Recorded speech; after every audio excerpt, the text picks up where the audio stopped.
Today we will talk about the problems that corn snakes may encounter during their growth.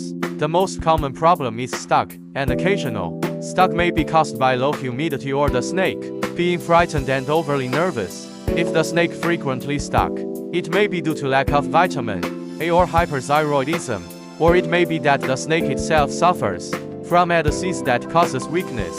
In the above two situations, the first thing we need to do is to clean the environment where the snake lives and increase the temperature appropriately by 1 to 2 degrees. For example, the optimum temperature for snakes is 28 degrees, so we can raise the temperature to 30 degrees, but the maximum should not exceed 31 degrees. If you usually keep the temperature at 30 degrees, then there is no need to raise it. Secondly, we take an electrolyte bath and artificially assist the molting.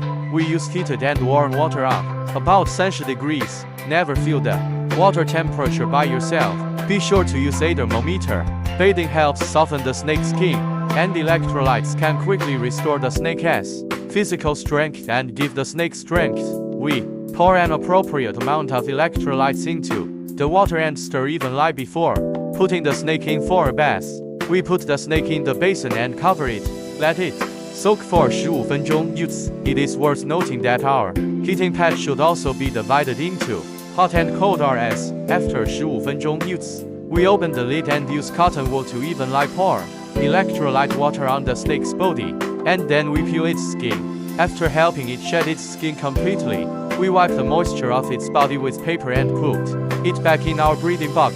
For wrinkled skin, we just need to repeat the above operation, but there is no need to help it shed its skin. Just wipe it dry after taking a bath, and then put it back in the breeding box. Note that to maintain the humidity of the environment in the breeding box, you can spray some water into the breeding box every day, or use kitchen paper as building materials and wet the kitchen paper. The next more common diseases are enteritis, diarrhea, and fatty stools. The causes of these three diseases are basically related to eating. It may be that some bedding is eaten by mistake during eating, or the stomach is too big or too small, or it may be caused by insufficient temperature or too large temperature difference. For the above three conditions, the first thing we need to do is to stop feeding, raise the temperature by 1 to 2 degrees, and then observe the snake's condition. We can properly adjust the snake's intestinal flora, feed some back or give it an electrolyte bath. After the fasting period, our first meal should be a little lighter.